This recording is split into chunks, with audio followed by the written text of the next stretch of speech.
안녕하세요. 저는 30대 여자입니다. 저는 결혼에 대한 환상에 부풀어 제대로 사리분별도 못하다가 최근에 아주 정신 번쩍 들게 한 사건이 있어서 사연까지 보내게 됐습니다.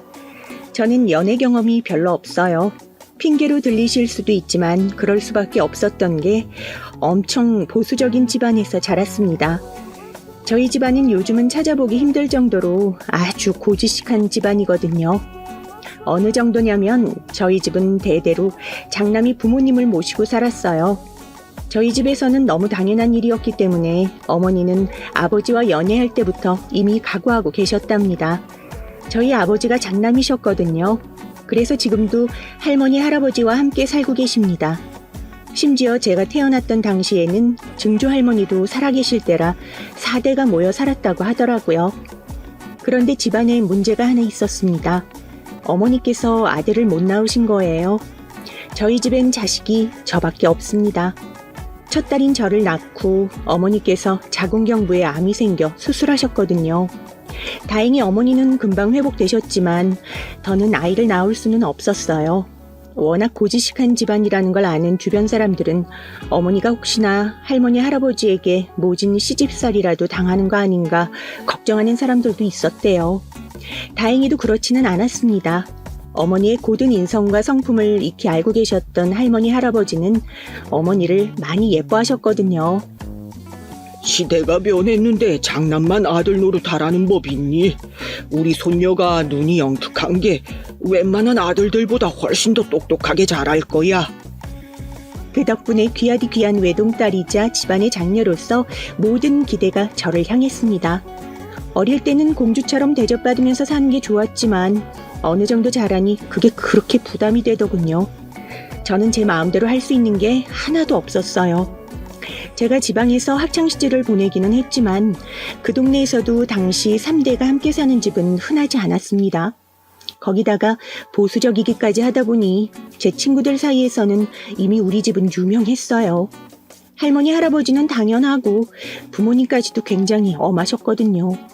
집에 통금이라는 게 있었는데 그게 시간이 딱 정해져 있는 게 아니라 식구들이 저녁 먹기 전에는 무조건 집에 들어와야 하는 거였어요. 조금이라도 늦었다가는 아주 불호령이 떨어졌거든요. 무슨 일이 있어도 저녁은 무조건 가족이 다 모여서 먹는 거라고 했지. 할머니, 할아버지께서 너 올 때까지 기다리시느라 얼마나 시장하시겠어. 시험 기간이라 친구들은 다 도서관에서 공부하는데 그놈의 통금 때문에 나만 급하게 온 거야. 각자 바쁘면 따로 먹을 수도 있지. 도대체 언제까지 이렇게 해야 해. 할머니, 할아버지 계신데 말버릇이 그게 뭐야. 친구들은 다들 공부하는 사람이 집안에서는 제일 상전이라는데 우리 집에서는 있을 수 없는 일이었죠. 시험을 보든 고3이든 다 소용없었어요. 우리 집에서는 그런 게 애초에 통하지 않았거든요. 저는 제 의견이나 생각 같은 걸 편하게 말할 수 있는 분위기가 아니었습니다. 어른들 말이 곧 법이었죠. 한창 예민할 사춘기 시절부터 매일 눈치 보고 억눌려서만 살다 보니 스트레스가 많았어요. 그래서 대학은 무조건 다른 지역으로 가고 싶었습니다. 어떻게든 집에서 벗어나려고요. 성인이 돼서도 제대로 놀지도 못하고 통금이랍시고 저녁 먹기도 전에 집에 들어오고 싶지는 않았거든요. 그래서 악착같이 공부했습니다. 이 지역이라도 벗어나려고요. 그럴 때마다 부모님은 별로 못마땅하게 생각하셨어요. 힘들게 대학은 뭐하러 가려고 그래? 엄마 옆에서 얌전히 집안일이나 배우라니까. 그래서 대학에 가려는 거예요. 엄마한테 집안일 같은 거 안 배우려고. 요즘 같은 시대에 부모가 자식에게 미래를 강요한다는 건 있을 수 없는 일이잖아요. 하지만 저희 부모님은 그런 저를 이해하지 못하셨어요. 평생 옆에 끼고 사실 생각인가 싶을 정도로 제가 다른 지역으로 대학을 가겠다는 걸 싫어하셨죠. 저는 결국 서울의 대학에 가게 되었습니다. 저는 대학에 합격했다는 사실도 너무 좋았지만 사실 집을 떠날 수 있다는 게 가장 기뻤습니다. 그런데 예상치 못한 일이 벌어졌어요. 할머니, 할아버지는 물론이고 부모님까지 모두 다 제가 서울에 있는 대학에 가는 걸 반대하셨어요. 아주 완강하셨습니다. 고작 20살밖에 안 된 지지배가 어디 집을 나가서 혼자 살아? 우리 집안에는 절대 그런 일은 없다. 할아버지, 무슨 그런 고리타분한 말을 해요. 다른 집은 서울에 있는 대학에 붙으면 떡도 돌리고 잔치도 한다니까요. 저는 어떻게든 서울에 올라가고 싶었습니다. 이대로 대학까지 이 답답한 집구석에서 다니다가는 연애는커녕 남자는 구경도 못할 것 같았거든요. 저는 학교 담임 선생님까지 동원해서 부모님을 설득합니다. 선생님께서도 저를 도와주실 수밖에 없었던 게 남들은 가고 싶어도 못 가는 대학에 붙었는데 말도 안 되는 이유로 안 보내겠다고 하시는 걸 이해 못 하셨어요. 다행히도 담임 선생님의 설득에 넘어가신 부모님은 허락해 주셨습니다. 물론 100% 탐탁지는 않으셨기 때문에 제가 서울에 올라가는 대신 수많은 조건을 다셨죠. 하루에 3번, 아침 7시, 저녁 6시, 밤 11시 무조건 전화통화를 해야 한다고요. 저는 서울에 넘어가고 싶었던 나머지 다 알겠다고 했습니다. 뭐든지 다 하겠다고요. 그때까지는 그게 뭐 그렇게 어려운 일인가 싶었어요. 지금까지 매일 하루 24시가 잔소리를 들으면서도 살았는데 하루 3번 통화가 뭐 대수인가 싶었거든요. 그런데 그게 생각보다 쉬운 일이 아니었습니다. 오히려 몸은 떨어져 살면서 부모님의 간섭을 받는 게 훨씬 더 힘들었어요.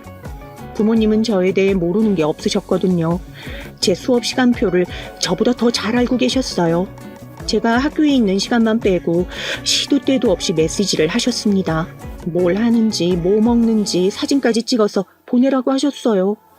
거기다가 하루 3번 그냥 통화가 아니라 영상 통화를 하셨습니다. 어디를 가는지, 누구랑 있는지 꼭 눈으로 확인해야 마음이 놓이시는 것 같았어요.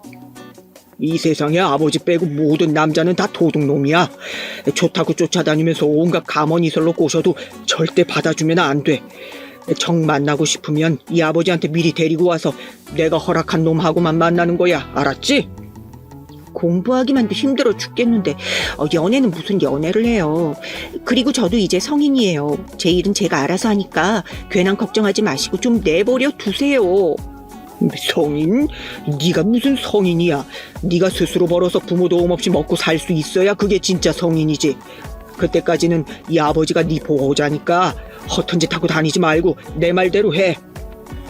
말이 통하질 않았습니다. 저는 멀리 떨어져 있어도 제 뒤에 항상 감시 카메라를 달고 다니기라도 하는 것 같았어요. 그랬으니 어떤 남자가 저와 연애를 하고 싶어 하겠어요. 썸 타면서 몇 번 데이트라도 하려고 하면 툭 하면 부모님께 영상통화가 오고 할머니 할아버지까지 번갈아 전화가 와서 온갖 잔소리를 늘어놓으시는데요. 어째 지지배가 이 시간에 밖에 있냐? 얼른 집에 안 들어가. 너 자꾸 해 떨어졌는데도 밖에 돌아다니고 있으면 대학이고 뭐고 다 때려치우고 네 아버지한테 지금 당장 너 데리고 집에 내려오라고 얘기할 거야. 할머니, 오늘은 학교 선후배들 모임이라니까. 이런 거 빠지면 나 학교에서 왕따 당해. 이제 전화 안 받을 거니까 제발 그만 전화해요. 아버지 한 사람만 그래도 힘든데 저는 어머니, 할머니, 할아버지까지 돌아가면서 제게 쉴 새 없이 전화하셨어요. 전화만 하면 다행이죠. 아버지 어머니는 반찬이랑 김치 핑계로 툭 하면 제 하숙집에 오셨어요. 어떨 땐 연락도 안 하고 오실 때도 있었죠. 어른들 등살에 대학 때는 연애는커녕 남자랑 제대로 된 데이트도 한 번 못 해봤습니다. 그러다 보니 아예 연애를 포기하고 있었어요. 그런데 이게 부모님이 방해하고 말려도 소용없는 시기가 오더군요. 제게도 좋아하는 사람이 생기니 물불 안 가리게 되더라고요. 바로 지금의 남자친구를 만나고 나서 그랬습니다. 저는 남자친구를 보자마자 첫눈에 반했어요. 머리부터 발끝까지 몽땅 다 제 스타일이었거든요. 남자친구를 만난 건 제가 대학을 졸업하고 첫 직장에 입사했을 때예요. 남자친구는 제가 근무하던 회사 근처에서 작은 식당을 하는 가게 사장님이었습니다.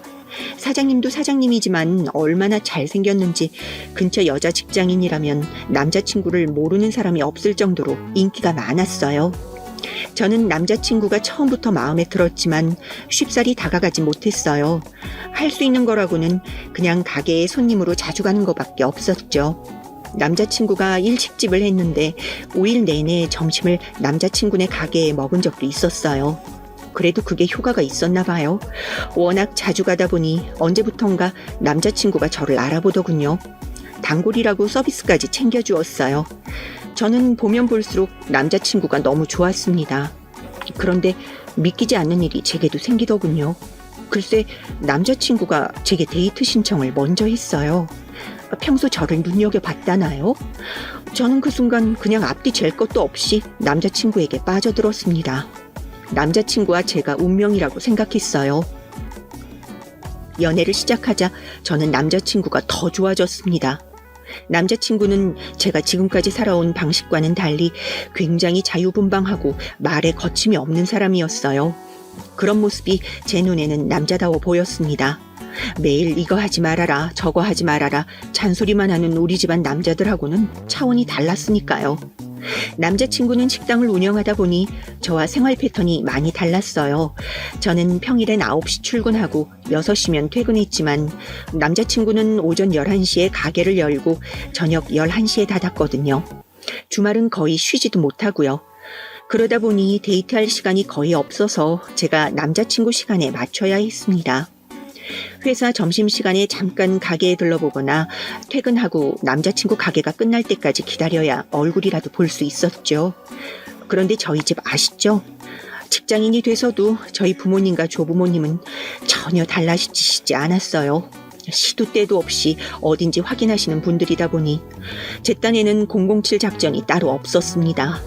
퇴근하고 집에 후다닥 가서 샤워하고 저녁 먹으면서 아버지와 영상통화를 했어요. 그러고는 피곤하다고 침대에 누워 잔다고 하고서는 전화를 끊었습니다.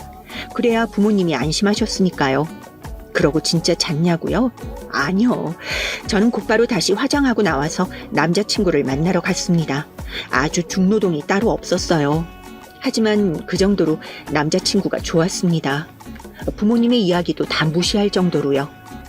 고지식한 우리 집안에 대해 주변이 이야기하면 보통 다른 친구들이나 지금까지 썸 탔던 남자들은 저희 부모님보다 오히려 저를 더 이해 못했어요. 굳이 힘들게 그 나이까지 뭐하러 부모님 말씀을 잘 듣냐고요. 그냥 하고 싶은 대로 하고 살라고요. 하지만 저는 거짓말이라도 부모님 마음 편하게 해드리는 게 더 편했습니다. 굳이 안 들어도 될 잔소리까지 들으면서 싸우고 싶지는 않았거든요. 저는 당연히 제 남자친구도 이해 못할 거라 생각했어요. 그럴 만한 게 굉장히 자유분방한 사람이었거든요. 그런데 제 남자친구는 특별한 사람이었습니다. 그런 제 상황을 다 이해해 주더라고요. 심지어 저희 부모님 입장까지 생각해 줬어요. 나 같아도 자기처럼 예쁜 딸내미 있으면 매일 졸졸 쫓아다니면서 단속할 것 같은데 세상에 얼마나 나쁜 놈들이 많아. 거기서 내 딸 지키려면 그 정도는 해야지. 내 나이도 이제 30인데 남자를 만나야 연애도 하고 결혼도 하고 그러지. 근데 어린애도 아니고 딸한테 일일이 간섭하는 처가 식구들을 어떤 남자가 좋아하겠어. 나는 그런 처가 식구들 너무 좋은데? 얼마나 자식이 귀하고 소중하면 그러겠어. 나는 오히려 그렇게 소중하게 잘 키워주셨으니까 나도 더 자기한테 잘해야겠다는 생각이 드는데? 세상에 이렇게 이해심이 많은 남자가 어디 있나 싶었습니다. 남자친구는 마치 저를 위해 누군가 보내준 사람처럼 제 이상형에 딱 들어맞았어요. 그뿐만이 아니었어요. 저를 얼마나 생각하는지 가게 일이 바쁘지 않을 땐 퇴근하는 저를 보러 와서 집까지 데려다주고 다시 가게로 가는 일도 허다했어요. 차도 없는 사람이 매번 택시로 왔다 갔다 한 거죠. 그리고 주말에 가게 일 때문에 저와 놀아주지를 못하니 식당에서 만든 음식을 집에 배달까지 보내주곤 했습니다. 이러니 제가 남자친구에게 어떻게 빠지지 않을 수가 있었겠어요. 지금 생각해보면 제가 참 순진했어요. 아무래도 연애 경험이 없다 보니 남자 볼 줄 모르는 거였죠. 왜냐고요? 남자친구의 진짜 모습이 슬슬 드러나기 시작했거든요. 어느 날이었습니다. 그날도 마찬가지로 어머니와 영상통화를 마치고 잘 준비를 하고 있었는데 제 친구에게 연락이 왔어요. 저희 회사 근처에 일이 있어서 왔다가 저녁을 못 먹어서 제 남자친구네 가게에 들를까 했더니 마침 가는 날이 장날이라고 가게 문이 닫혔다며 아쉬워하더라고요. 저는 친구에게 남자친구가 일이 있어 문을 닫았다고 말하고는 전화를 끊었습니다.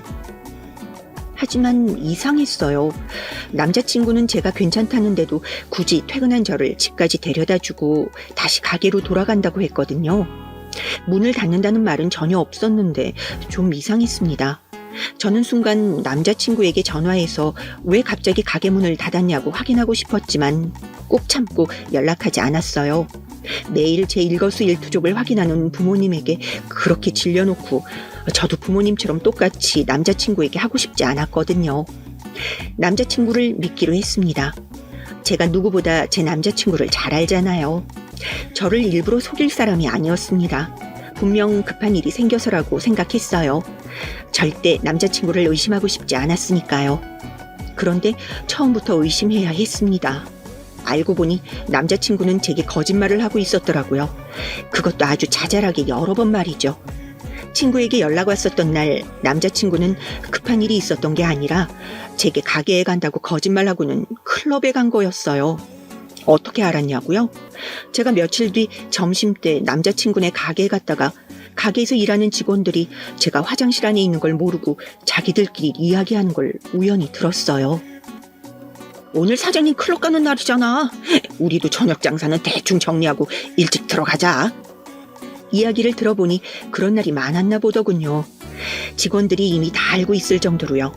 남자친구가 친구들이랑 클럽 약속이 있는 날은 일찍 문을 닫고 직원들까지도 일찍 퇴근시켜준다고 직원들끼리 신나서 이야기하고 있었어요. 저는 처음 듣는 이야기였습니다. 그리고 생각도 못했어요. 남자친구는 저보다 4살이 많아요. 30대 중반이 넘었는데 아직도 클럽에 다닌다는 게 이해가 되질 않았죠.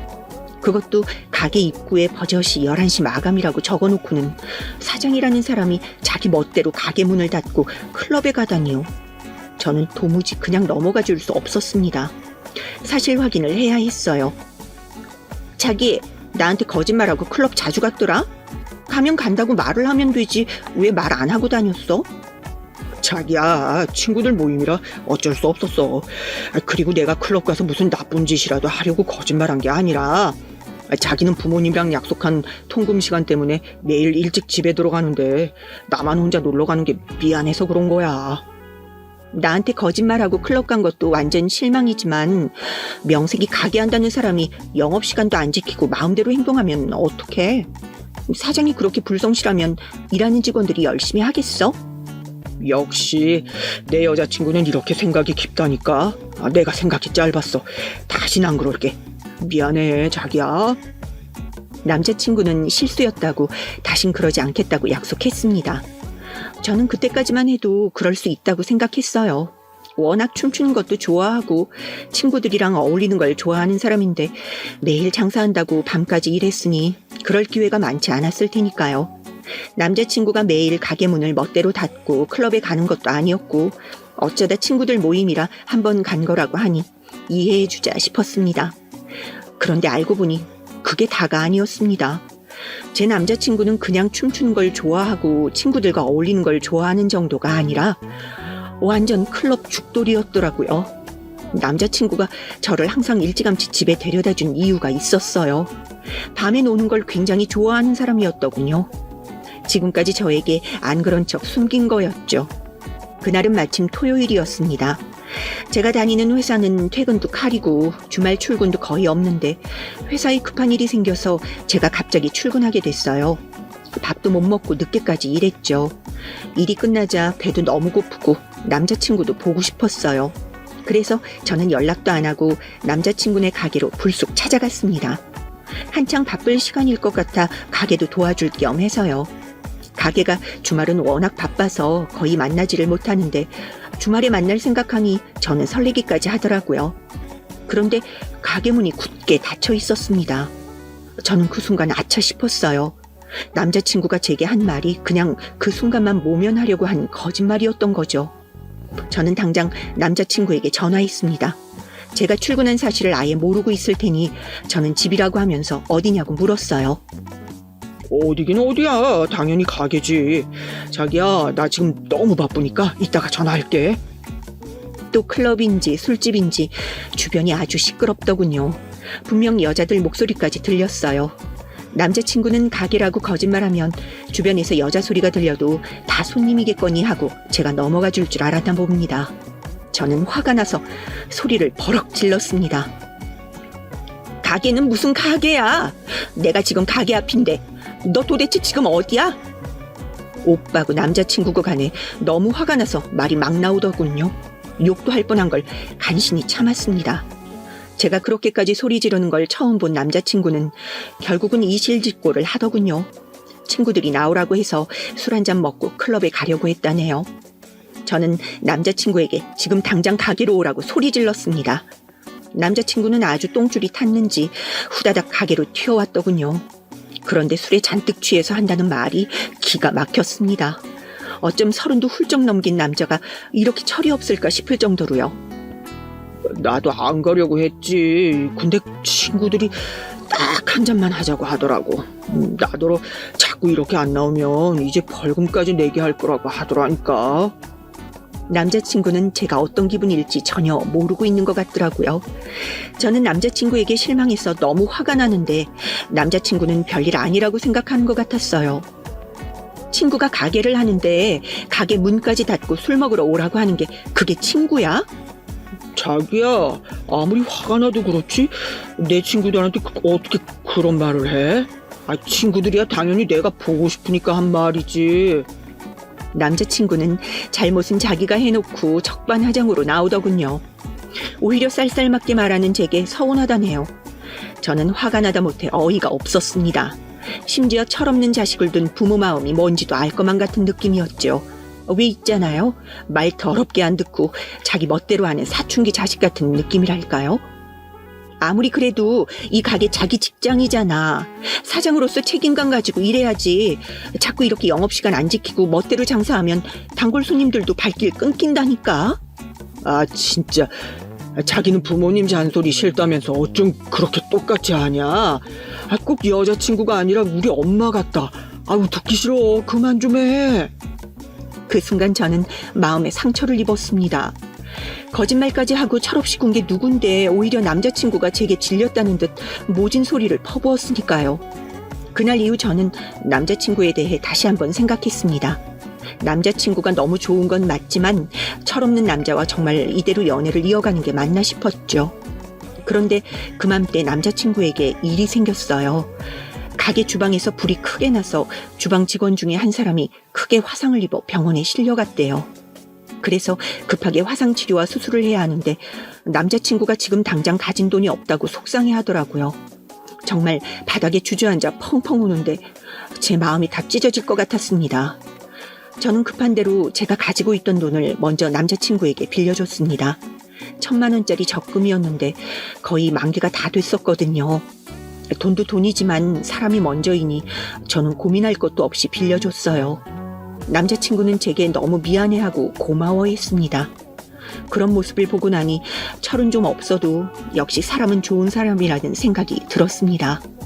그런데 그런 생각도 잠시, 제 남자친구는 정말이지 구제불능이더군요. 제가 말씀드렸죠. 남자친구는 평소 자잘한 거짓말을 자꾸 한다고요. 저와 함께 있을 때 직원들에게 이야기하거나 친구들에게 이야기하는 걸 들어보면 흔한 남자의 허세라고 하기에는 도가 지나친 허풍을 많이 떨었어요. 한 번은 회사 사람들과 저녁 먹고 집에 가려고 보니까 남자친구 가게 마감할 때더라고요. 그래서 제가 가게에 들렀어요. 남자친구를 집에 데려다주고 가려고요. 제가 그맘때 경차를 중고로 샀어요. 갑자기 차를 산 것도 사실 말은 안 했지만 남자친구 때문이에요. 남자친구는 차도 없으면서 매일 택시만 타고 다니거든요. 대중교통은 사람이 많아서 너무 싫다나요? 사실 택시비가 한두 푼이 아니잖아요. 그래서 제가 그럴 바에야 나중을 생각해서라도 이 김에 차를 한 대 사는 게 낫겠다 싶어서 큰 마음 먹고 중고로 차를 샀습니다.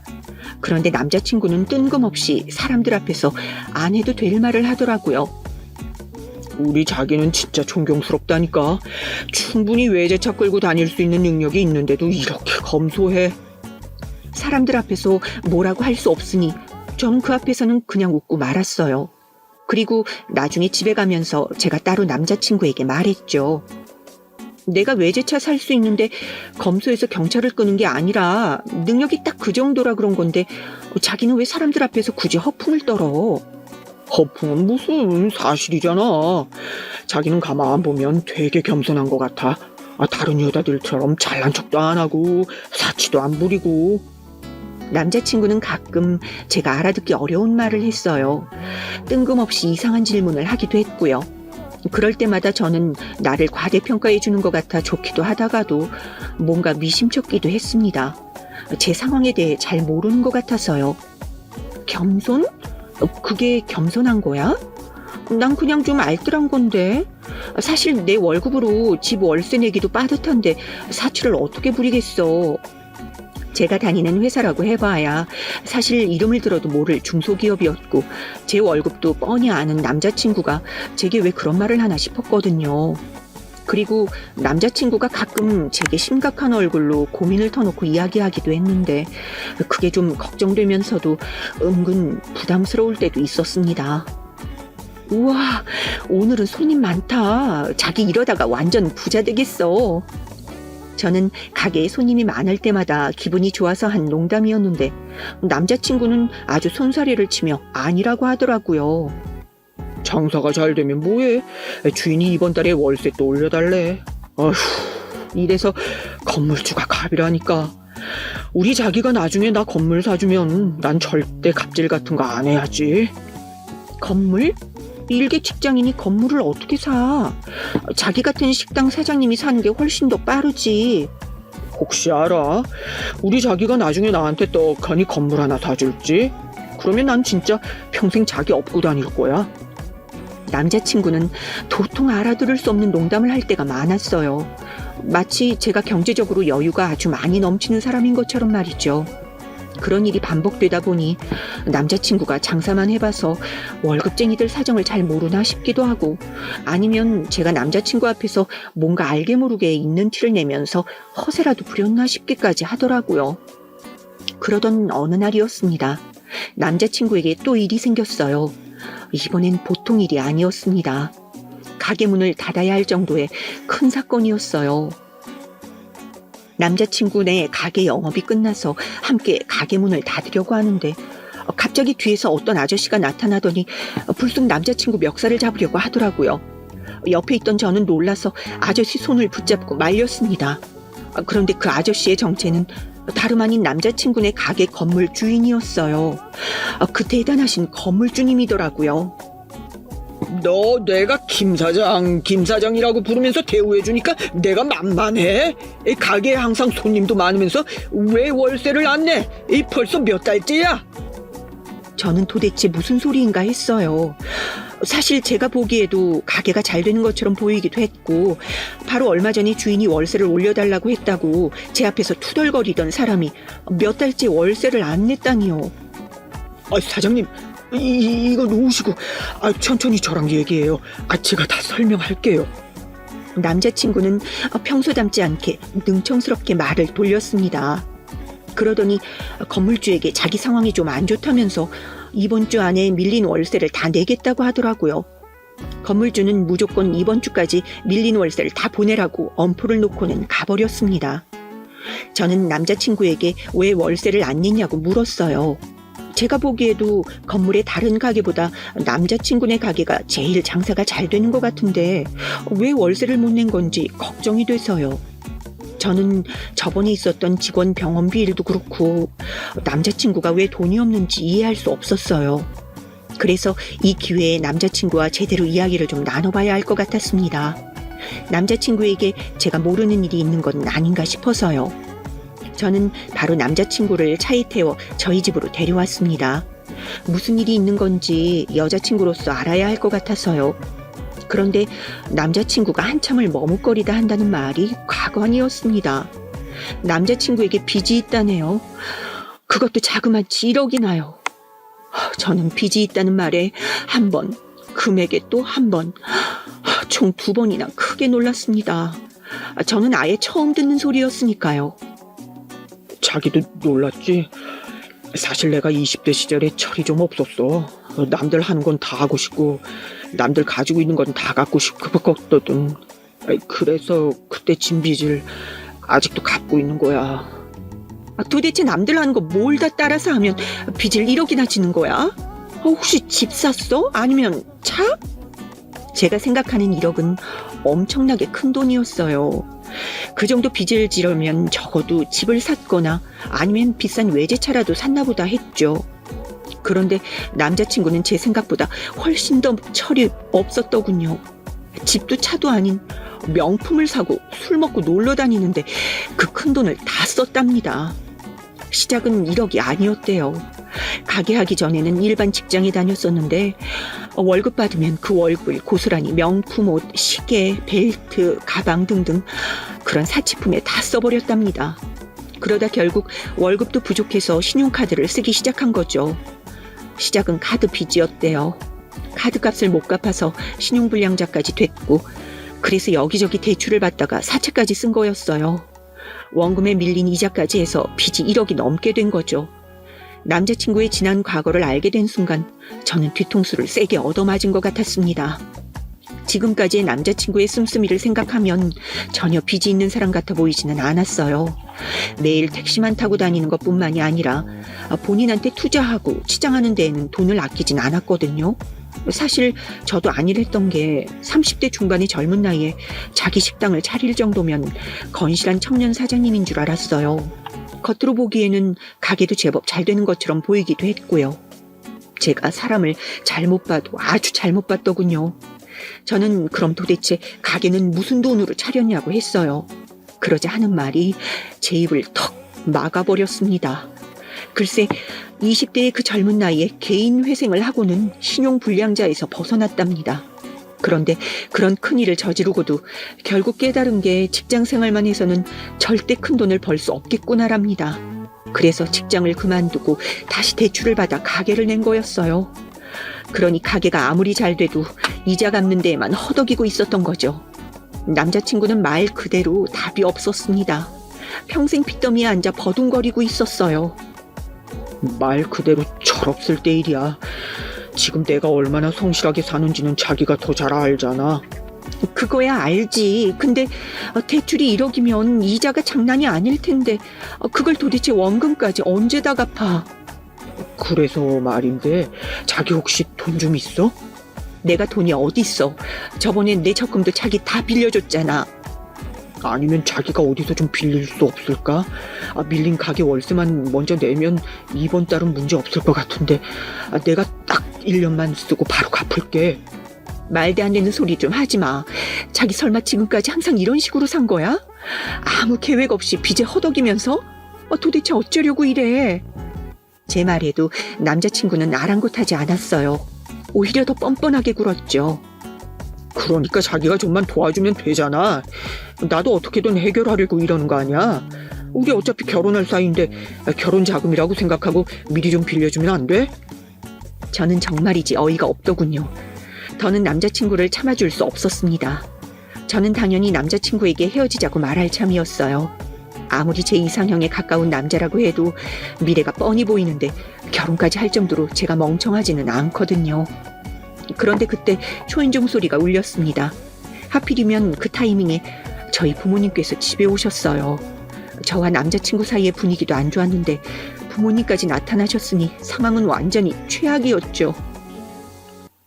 이 늦은 시간까지 전화도 안 받길래 걱정이 돼서 왔더니만 네가 남자랑 같이 있느라고 그랬던 거였구나. 저는 부모님이 생각하시는 그런 게 아니라고 애써 둘러댔습니다. 지금 당장 남자친구와는 헤어질 생각이었으니까요. 그런데 그때였습니다. 갑자기 남자친구가 허리를 숙여 부모님께 정식으로 인사를 하더라고요. 어머니 아버님 처음 뵙겠습니다. 이 늦은 시간에 귀한 따님 집에 남자가 있어서 많이 놀라셨죠? 사실은 저 은영이 남자친구예요. 이렇게 인사드리게 돼서 죄송합니다. 뭐야? 남자친구? 너 그런 얘기 한 번도 없었잖아. 남자친구가 있는데 어떻게 엄마 아빠한테 지금까지 말을 안 할 수 있어?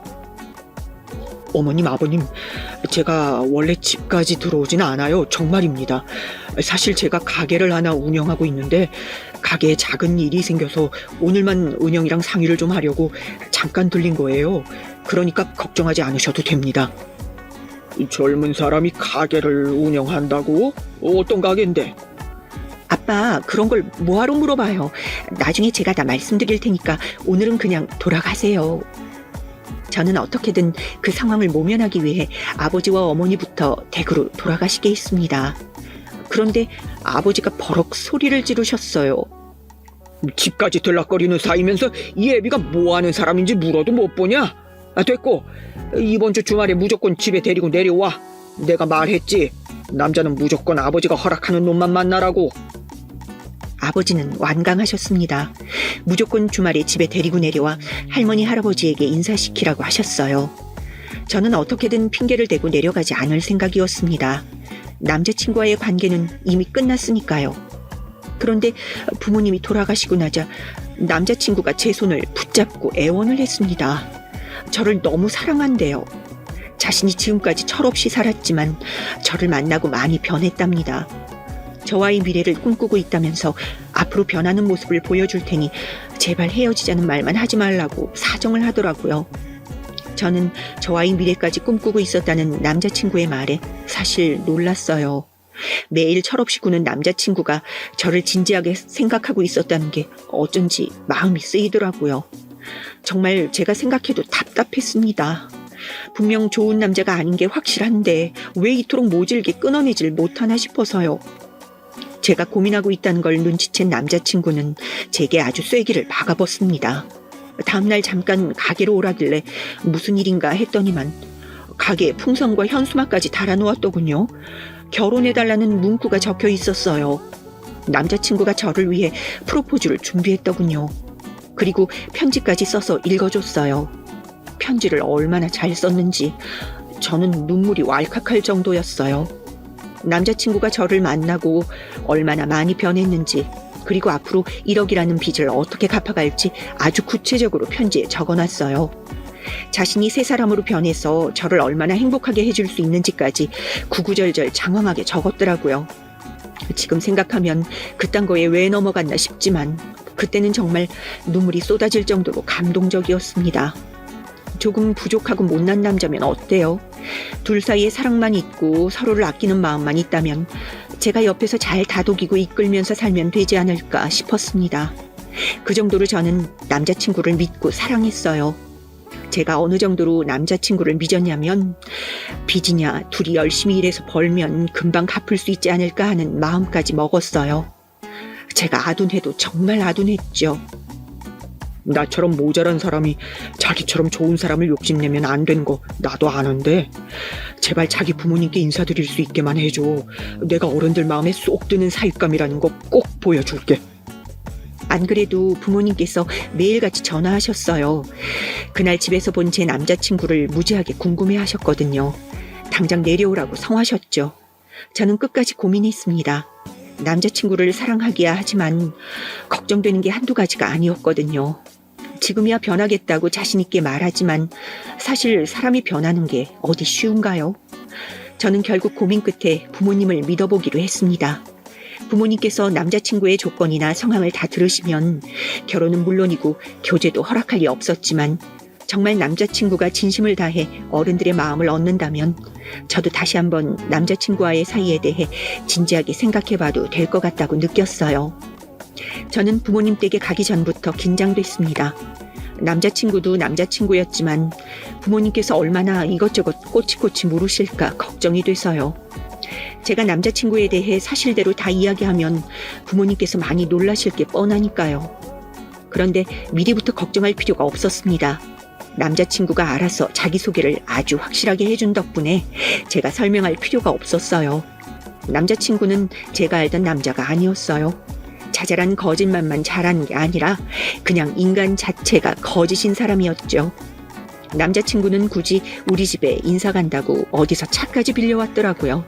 그것도 벤츠를요. 저는 이런 비싼 차를 갑자기 왜 빌렸냐고 물었습니다. 자기 부모님 뵈러 가는데 벤츠 정도는 타고 가줘야지. 그래야 우리 예비 처가댁 식구들이 좋아하시지 않겠어? 돈 잘 버는 예비사위라고 동네 자랑하기도 좋고. 진짜 자기 것도 아닌데 다 무슨 소용이야. 그리고 우리 부모님이랑 할머니 할아버지 그런 거 가지고 사람 판단하시는 분들 아니니까 괜한 짓 할 필요 없어. 그냥 자기가 평소 하던 대로 하면 돼. 제 말에 남자친구는 금방 또 시무룩해졌더군요. 자기 딴에는 저희 부모님께 잘 보이고 싶어서 그런 거라네요.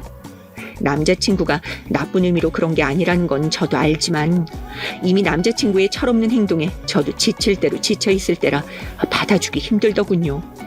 사실 그런 남자친구의 모습을 저희 부모님처럼 엄격하신 분들이 마음에 들어 하실 리도 없으니까요.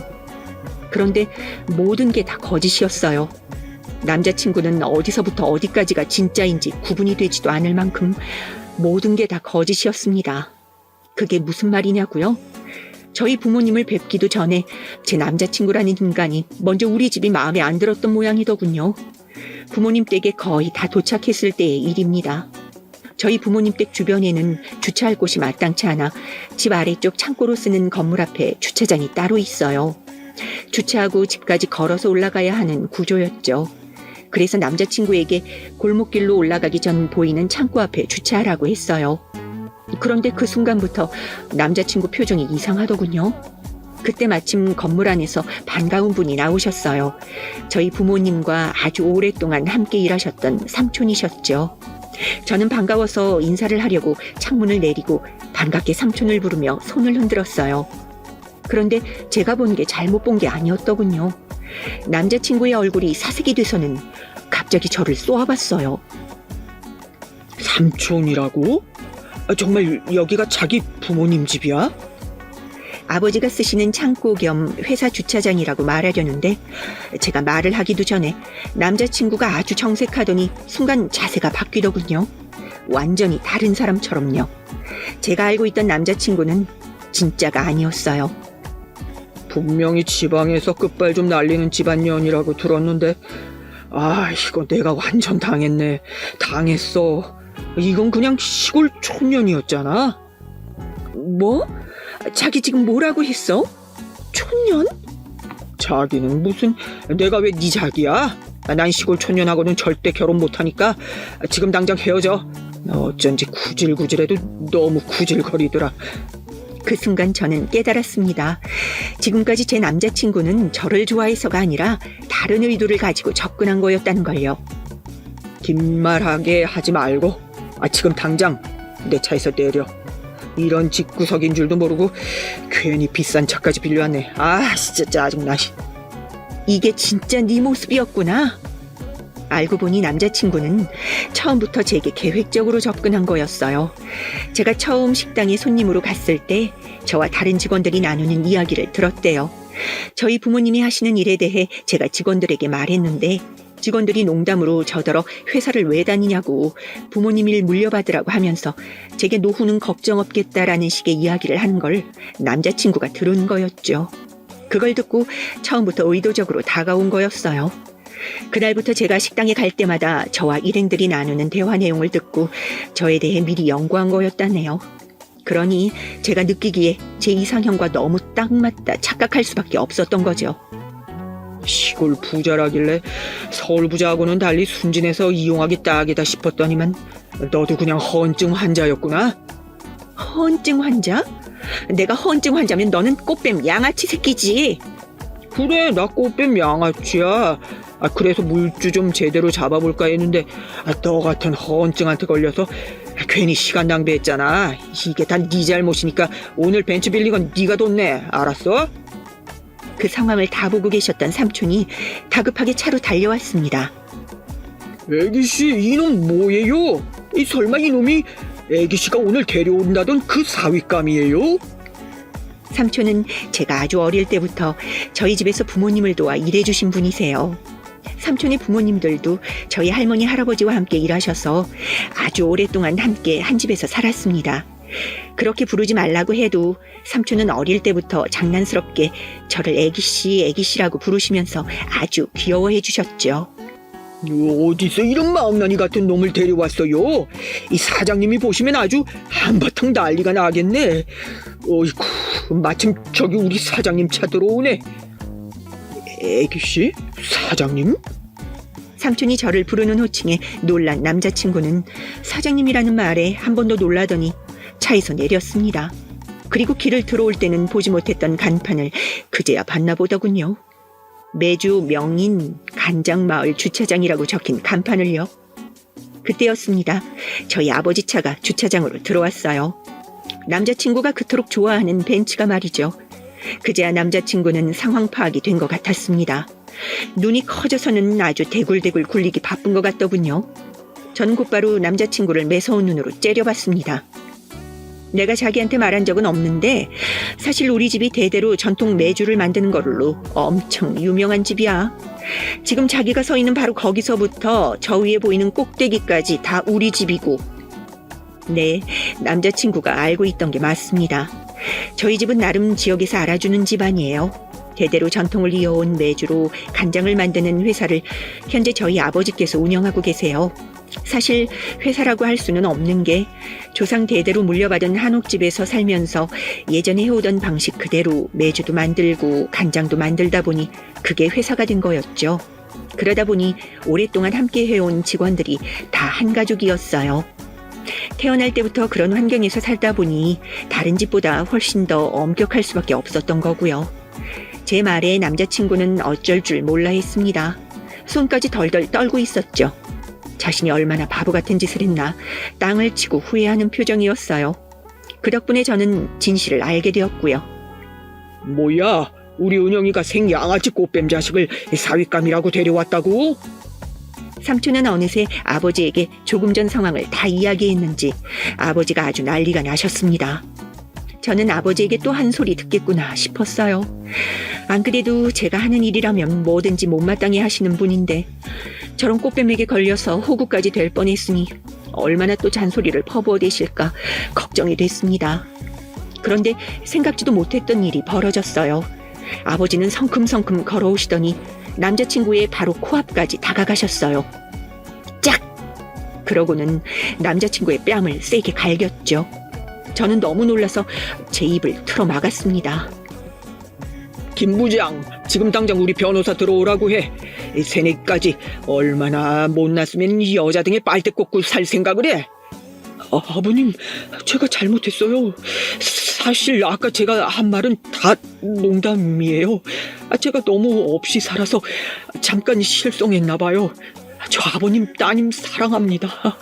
제발 사위로 받아주세요. 저는 기가 막혔습니다. 어디서 저런 뻔뻔한 새끼를 제 남편감으로 딱이라고 생각했을까요? 그 순간 아버지는 코웃음을 치셨습니다. 개소리하고 있네. 너 사람 잘못 건드렸어. 감히 우리 집 귀한 딸내미한테 사기를 쳐? 너 내가 지금 당장 혼인 빙자로 감옥에 쳐넣을 거니까 각오해. 아버지 말에 속이 좀 풀리는 것도 같았지만 그 정도로는 턱도 없었습니다. 이대로 거지 같은 저 새끼를 순순히 보내줄 수는 없었어요. 우와, 너 뭐 하는 거야? 이 차 빌린 거라고 했잖아. 저는 아버지의 창고에서 간장을 한 통 가져와 그대로 운전석에 부어버렸습니다. 시트고 바닥에 전부 다 부어버렸어요. 내가 할 게 뭐야? 이 꽃뱀 새끼야. 네가 나한테 한 짓 생각하면 우리 아버지 간장도 아깝지만 이대로 얌전히 서울로 돌려보내기엔 내가 너무 억울해서 말이야. 저는 지난 몇 개월간의 일들이 떠오르면서 눈물이 왈칵 쏟아질 뻔했지만 꼭 참았습니다. 그리고 돌아섰어요. 그때 저를 바라보고 계시던 아버지께서 저를 꼭 안아주었습니다. 그리고 귀에 대고 잘했다고 한 통 더 가져다 부어도 된다고 속삭여 주셨어요. 순간 저는 웃음이 터지고 말았습니다. 그날 이후 어떻게 됐냐고요? 아버지는 정말 남자친구를 혼인 빙자로 고소했어요. 남자친구에게 수차례 전화가 왔지만 저는 받지 않았습니다. 그리고 얼마 뒤 회사 동료에게 들은 말인데 결국 남자친구 가게가 문을 닫았다네요. 그러고는 얼마 뒤 제가 빌려줬던 돈이 제 통장으로 들어왔어요. 메시지도 같이 말이죠. 자기야, 돈 넣었어. 봤지? 내가 이렇게 약속을 잘 지키는 사람이라니까. 그러니까 제발 우리 얼굴 보고 만나서 얘기 좀 하자. 저는 깨달았습니다. 지금까지 제가 얼마나 순진하고 세상 물정이라고는 몰랐는지 말입니다. 저는 다니던 회사와 집까지 다 정리하고 집으로 돌아왔어요. 몇 년 전까지만 해도 그렇게 떠나고 싶었던 집이 너무 그리워서요. 할머니, 할아버지, 그리고 부모님께서는 제게 아무 말도 하지 않으시고 받아주셨어요. 그 순간 알겠더군요. 힘들 때 말없이 품에 안아주는 게 얼마나 큰 힘이 되는지요. 저는 얼마 전부터 어머니에게 메주 만드는 법부터 차근차근 배우고 있습니다.